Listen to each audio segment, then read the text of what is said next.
लिए नहीं, दुखों से छूटने के लिए संस्कार नहीं है।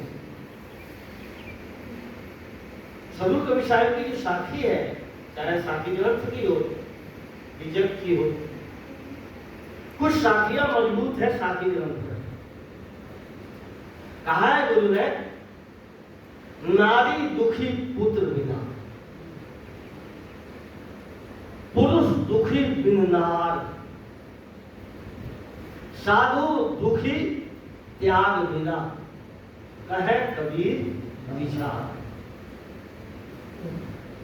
आप घूमते हो, देखते हो, स्त्री देहधारी तो है, कोई बात नहीं, लेकिन व्यवहारिक जगत स्त्री मानता है, पुरुष को पुरुष मानता है। देह धारण किया है तो देह के अनुसार जो देह भाव में जीने वाले हैं, पुरुष को पुरुष मानते और नारी को नारी मानते हैं। लेकिन ज्ञान की दृष्टि में जीवन जीने वाला, ज्ञान की दृष्टि में अपने जीवन को ढालने वाला न नारी मानता है न पुरुष मानता है। देह से जिसकी भावनाएं ऊपर उठ गई, ज्ञानमय हो गई, उसकी दृष्टि में नारी भी नहीं है और पुरुष भी नहीं है, वहां समानता आ जाती है। लेकिन ये ज्ञान हो तब, ये भी समानता सिर्फ कबीर साहब की विचारधारा में है, दूसरी जगह नहीं मिलेगी। ये जो समानता है, जहां समानता होती है उसी को मानव धर्म कहा जाता है, और जहां समानता नहीं है वो मानवीय धर्म नहीं है, वो पशुवत धर्म है। लेकिन सब ज्ञानी नहीं हो सकते, क्योंकि ज्ञानी होने में बुद्धि पर बल लगता है, ताकत लगती है, या बोझ पड़ता है, दबाव पड़ता है, क्योंकि बुद्धि स्वच्छंद होना चाहती है, वो बदलना नहीं चाहती।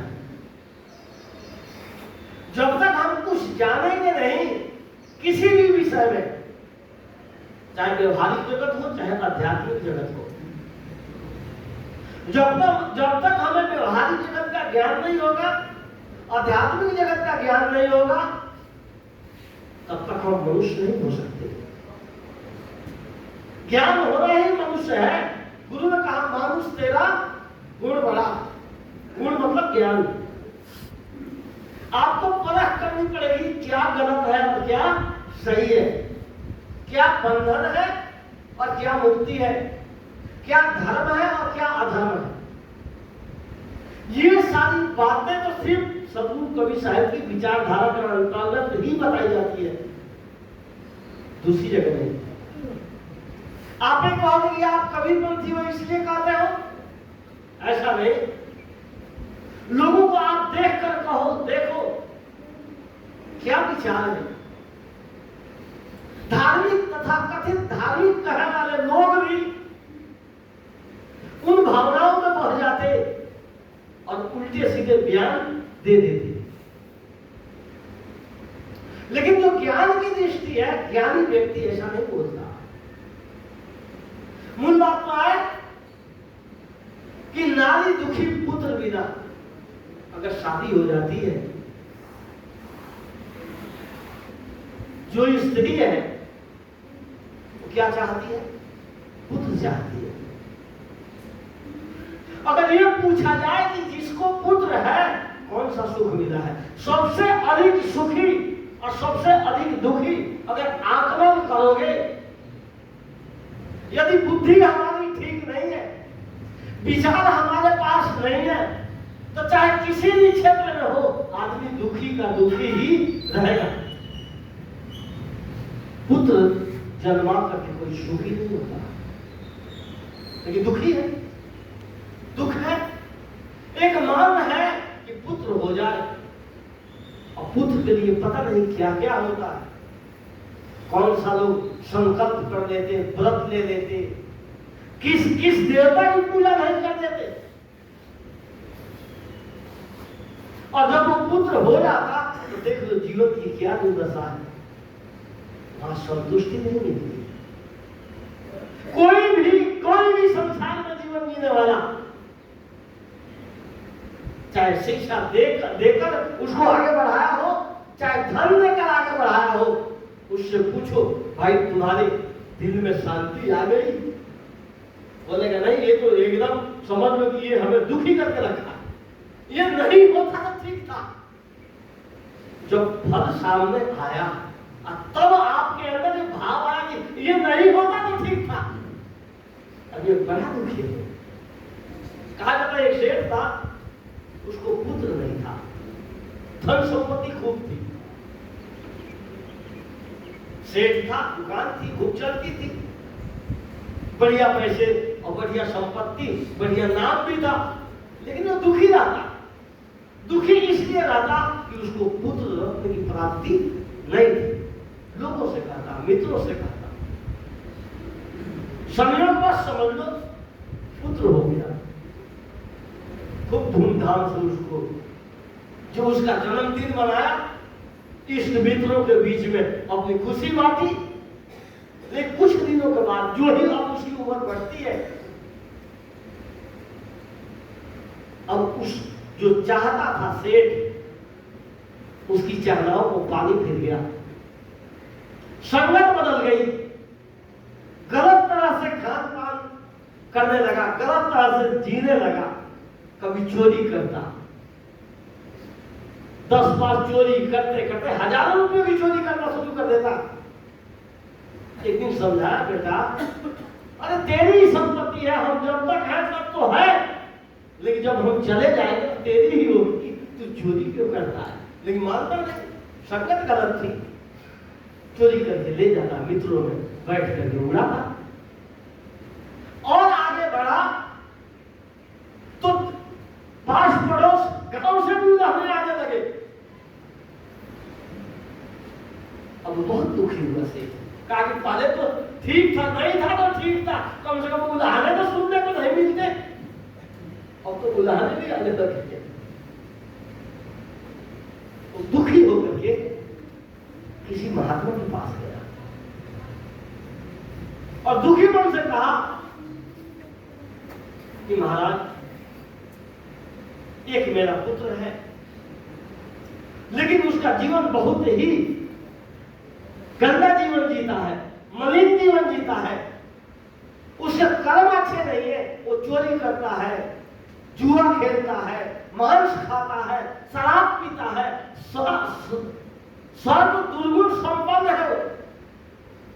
महात्मा ने कहा कोई बात नहीं, एक युक्ति दे दो। कहा क्या? कहा कि देख, जाकर के अपने पुत्र को कहना कि अब तुझे जितनी भी गलती करनी हो बेटा तू गलती कर, हम रोकेंगे नहीं, लेकिन एक काम कर। महात्मा ने युक्ति बताई, एक काम कर। कहा क्या? कि एक खंभा काट लेना और उस खंभे के ऊपर, लकड़ी का खंभा, और उस खंभे में जितनी तू गलती करेगा दिन भर में उतनी कील वहां ठोकते जाना। ठीक है, महात्मा से बात सुन आया और आकर कहा बेटा ये काम कर, मैं तुझे रोकूंगा नहीं, तुझे जितनी गलती करनी हो कर, लेकिन जब तू कोई गलती करने जाएगा तो कील ठोक देना इस खंभे में। खंभा गाड़ दिया, इशारा किया कि इस खंभे में कील ठोक देना।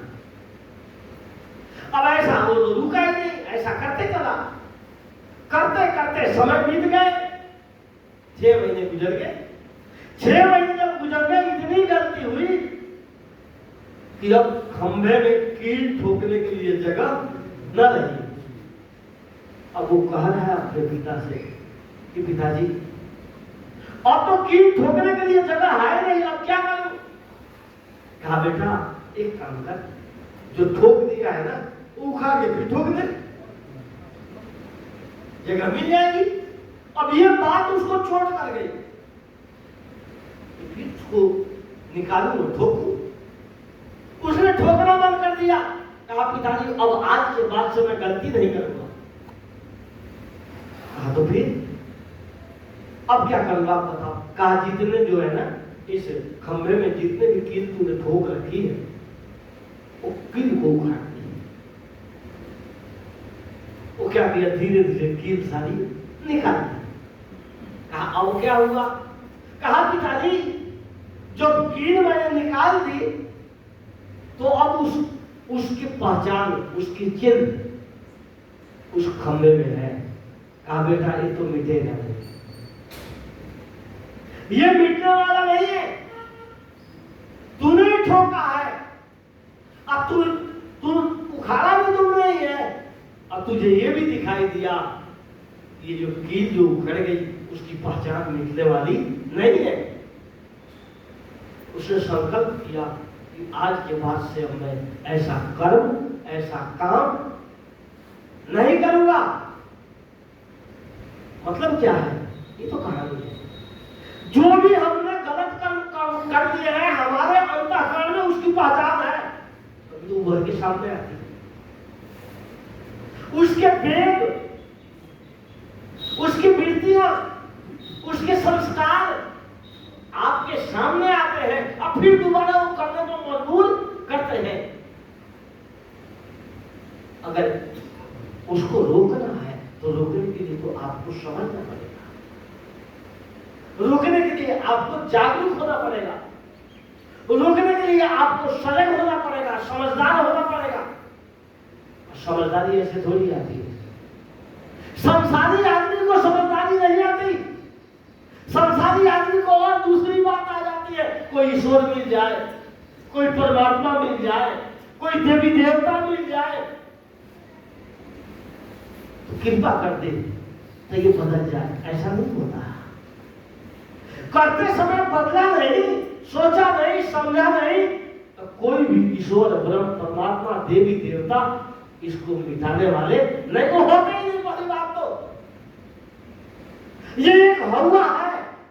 तथाकथित धार्मिकों ने आपको उल्लू बनाने के लिए, आपको मूढ़ बनाने के लिए, आपको मूर्ख बनाने के लिए ऐसे जाल रचा हुआ है। अभी 2 दिन पहले मैं सुन रहा था देवकी नंदन को, वो क्या कहा कि देवता मंत्र के वशीभूत है। देवता जितने हैं तथाकथित जो देवता माना है वो सारे देवता मंत्र के वशीभूत है। मंत्र ब्राह्मणों के वशीभूत है, इसलिए ब्राह्मण श्रेष्ठ है, ब्राह्मण जगत का गुरु है। अब ऐसी ऐसी बातें करके जिसके अंदर विवेक नहीं है, जिसके अंदर विचार नहीं है, वो मूढ़ता तो उदय होगी, जागरूक होगी। और मूर्खों की कमी नहीं है, ये समझ लेना। इसलिए गुरु कहते हैं कि आप अपने जीवन को पहले समझिए, आप मनुष्य हो। मनुष्य से श्रेष्ठ इस जगत में कोई देहधारी नहीं होता और मनुष्य की सत्ता से श्रेष्ठ कोई भी सत्ता नहीं होती, ये समझ लेना। आपके ऊपर ये सारी कल्पनाएं हैं, इस बात को मिटा दो, दिल से इसको हटाओ। कोई भी कल्पना हो, अभी था एक राजस्थान में 9 तारीख को जो प्रोग्राम 2 महीना पहले से निश्चित कर दिया था, पहली बार मिला था उस आश्रम में। अर्जुन शायद नाम का महात्मा है, रेंजर रहा हुआ है और त्याग करके महात्मा संतों के साथ में रह करके जो महात्मा बना, आश्रम बनाया उधर कालवाड़ में जयपुर। उधर में जाता हूं तो कहता है साहब कुछ दिन तो यहां रुक जाओ। उसी के गांव का था, गौरी शंकर नाम है, आया मिलने के लिए, मैं मौजूद था वहां, बातचीत हुई। सत्संगी तो सत्संग की बात करेगा। जब वो बात उसने करी, मैंने उसका जवाब भी दिया, तो उसने कहा हमारे यहाँ एक सत्संग होता है पूर्णवासी को। ये जो पूर्णवासी है ना, रक्षाबंधन के नाम से वो जुड़ा हुआ राधा स्वामी से। बोला ठीक है भाई, भाई तुम्हारे विचारों में तो भेद है, फिर हमको बुला रहे हो तो मामला गड़बड़ होगा। ये समझ लेना, क्योंकि हमारी विचारधारा ऐसी है कि हम सिद्धांत के प्रति पूरा निष्ठावान है। ये समझ लेना, साधु उसी को कहा जाता है जो संत गुरु के प्रति निष्ठावान हो और सिद्धांत में श्रद्धा हो। अगर सिद्धांत में श्रद्धा नहीं है तो समझ लेना उसका जीवन दो कौड़ी का है।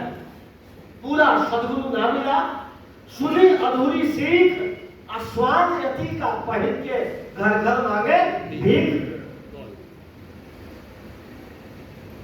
पेट भरने के लिए तो कहीं भी भर सकता है, चाहे बाया करके। जब पशु और पक्षी भी पेट भर लेते हैं तो हम तो मनुष्य हैं, हमारे पास बुद्धि भी है, शक्ति का सामर्थ्य भी है, देह का सामर्थ्य भी है, शक्ति भी है, हम तो कुछ कर भी सकते हैं।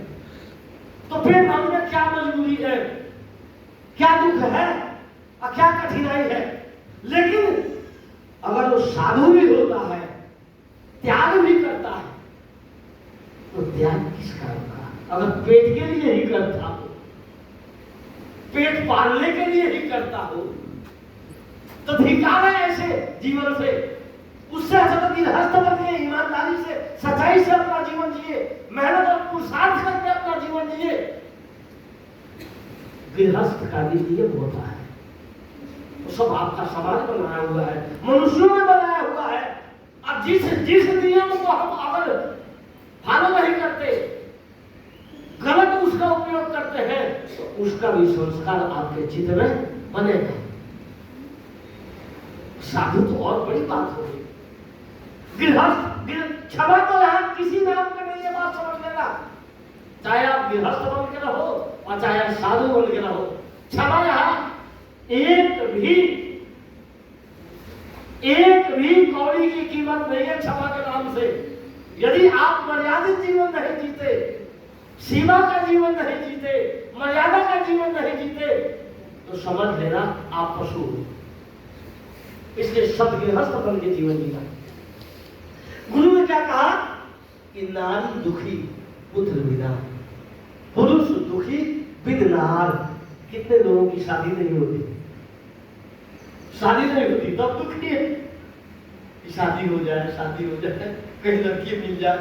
कहीं कहीं तो दूसरे प्रदेशों से, उत्तर प्रदेश, बिहार, बंगाल, असम, इधर से लड़कियां लोग लाते हैं शादी करने के लिए। शादी करके होगा क्या? क्या मिलेगा उससे? जो शादी कर लिए उनकी तरफ झांक के देख लो, कितना सुखी हुए, कितना शांत हुए। आज के युग में तो और झंझट है कि तो पत्नी मार देती है पति को या पति मार देता है पति को। एकदम पशु वाला जीवन समझ लेना, एकदम पशु। मनुष्यता तो है ही नहीं। तो इन बातों से सजग रहना। नारी दुखी पुत्र बिना, पुरुष दुखी बिन नार, साधु दुखी त्याग बिना। कहे कबीर विचार, साधु दुखी क्यों है? त्याग नहीं है। इसका त्याग नहीं है। घर छोड़ दिया, परिवार छोड़ दिया, खेती बाड़ी छोड़ दी और छोड़ करके भेज दिया। जग कहा है ना, भेष बनायो जग ठगियो, मन पर मोह हो जाए। कहीं कबीर मन ले गया लक्ष्य 84 माने। इसलिए गुरु ने कहा साधु होना चाहिए, पक्का होएंगे खेल, कच्चा सरसों पेड़ के खरी भया नहीं तेल। साधुओं की भी बड़ी भारी समस्या है। एक सच्चा साधु जो धर्म पूर्ण अगर जीवन जीता हो, धर्म के अनुरूप अपना जीवन जीता हो, बहुत कम मिलेंगे। साधु तो खूब दिखेंगे। कपड़े बदल लेने से कोई साधु नहीं होता, मन बदलना होता है। अगर आप गृहस्थों, आपके अंदर मेल नहीं है, सहने की क्षमता नहीं है, तो आपका जीवन नरक बन जाएगा। ऐसा ही यदि साधु में उदारता नहीं है, दया करुणा प्रेम नहीं है, तो समझ लेना साधु साधु नहीं होता। दया होनी चाहिए, जीवन के प्रति दया होनी चाहिए। हम क्या करते हैं? अब अभी बात बता देता हूं साधुओं की। यहाँ बात नहीं बनी तो किसी और के पास जाके भेष ले लो। भेष क्या दोगे? कबीर पंथ में भेष की एक मर्यादा होती है। जब एक साधु एक गुरु से आपने ले लिया भेष, तो दूसरा गुरु क्या समझा सकता है? बालक सिद्धांत चरम सीमा का ज्ञान है, इससे ऊपर कोई दूसरा ज्ञान हो ही नहीं सकता। फिर भी हमें अपने सिद्धांत में विश्वास नहीं, हमें अपने गुरु संत में विश्वास नहीं, हम पेट भरने के लिए घूमते रहते। अगर आपको सिद्धांत में विश्वास है तो आप खुद अपने नियम तैयार कर दोगे। आपका मन आपको कहीं लेके नहीं जाएगा, आपका मन आपको भटकाएगा नहीं, आपके अंदर संतोष होगा, आपके अंदर संतुष्टि आएगी, आपके अंदर तृप्ति आएगी। गुरु ने कहा संतोष सुख है, रहु तो हृदय जुड़ाए। आपका हृदय शीतल होगा, कंधाओं का अंत होगा। लेकिन हम क्या करते? हम इन बातों का विश्वास नहीं करते, और हमारी कमी भी है, हम ठीक से शिक्षा नहीं देते। कोई जिज्ञासु आता है, उसको सिद्धांत की शिक्षा नहीं देते, उसको मर्यादा की शिक्षा नहीं देते, उसको ठीक नियम नहीं बताते। और जो नियम नहीं बताते तो एक गृहस्थ से आया और वो देख लो तो भगत है कि नहीं? जो भगत होता है, कंठीधारी होता है, ये समझना आधा साधु तो हो ही जाता है, वो आधा साधु हो जाता है। लेकिन जो कोई भक्ति नहीं की, संतों की भक्ति नहीं किया, साधु संतों के सामने में नहीं आया, आप उसको यदि भेष दे देते हो तो क्या करेगा? वो तो मर्यादा रखेगा? उसकी कोई मर्यादा नहीं होगी, वो कामनाओं में जीवन जिएगा। और जब उसकी कामना पूर्ति नहीं होगी तो 10 जगह दौड़ के जाएगा, और फिर जहां से वो शुरुआत की उसकी मर्यादा वो तोड़ देगा। ठीक से मनुष्य भी नहीं बन सकता। साधु होना तो बड़ी बात है, और साधु होना शुद्ध मनुष्य जीवन है। कपड़ा बदलना कोई साधु नहीं होता। आपके अंदर मानवता आनी चाहिए, आपके अंदर करुणा आनी चाहिए, आपके अंदर त्याग आना चाहिए। अगर आप दुखी हो, अगर साधु होकर भी दुखी हो, कभी बंदी साधु और वही पारसी साधु अगर दुखी है तो समझ लेना उसको बोध नहीं है, उसको ज्ञान नहीं है, वो रहनी में नहीं है। जब कबीरपंथी साधु हो जाता है, पारसी साधु हो जाता है, तो समझ लेना उसके सारे दुख खत्म हो जाते, उसका दुख उसके पास नहीं जाता। क्योंकि जीवन जीने की शैली, जीवन जीने का ढंग, मर्यादा यहां समझाई जाती है। पक्का मनुष्य बनाया जाता है, और जब पक्का मनुष्य हो जाता है तो उसका जीवन निर्मल बन जाता, पवित्र बन जाता। इसलिए हम निवेदन करेंगे कि आप मनुष्य बनिए, मनुष्य बनकर के अपना जीवन सुंदर बनाइए, निर्मल बनाइए, पवित्र बनाइए। तो आपका कौन कहता है आपको ध्यान करने की जरूरत है? कोई ज्योति में, कोई बिंदु में, कोई श्वास में अपने मन को ठिकाने की जरूरत है। ये सब खेल है। जब तक आप उससे जुड़े रहोगे तब तक आपको खुजली नहीं होगी, और जब वहां से हटोगे फिर खुजली भी चालू हो जाएगी। यदि आपके अंदर मानवता आ गई, आपके अंदर करुणा आ गई, आपके अंदर संतोष हो गया, तो पक्का निश्चित है आपका मन कहीं भी नहीं भटकेगा, कहीं नहीं जाएगा। आज भेष बदल लेते, मंदिरों में घूमते, लाल चंदन, लाल टोपी, पता नहीं क्या। अरे इतने सुंदर सिद्धांत और इतना बढ़िया सदगुरु, अब तो अभी हमें विश्वास नहीं। तो ये समझ लेना हमारी दरिद्रता है, हमारी गरीबी है। हम उस बात को समझे नहीं, हम उस बात को जाने नहीं, इसलिए दुख आपका पीछा करता है। शायद सदगुरु कवि साहब की बात की साथी है कि नारी दुखी पुत्र बिना, पुरुष दुखी बिन नार, साधु दुखी त्याग बिना, कहे कबीर विचार। इस बात को समझ के अपने जीवन में कल्याण करना चाहिए, चाहे वो गृहस्थ हो चाहे वो गृहस्थ। इन शब्दों के साथ भाई विराम।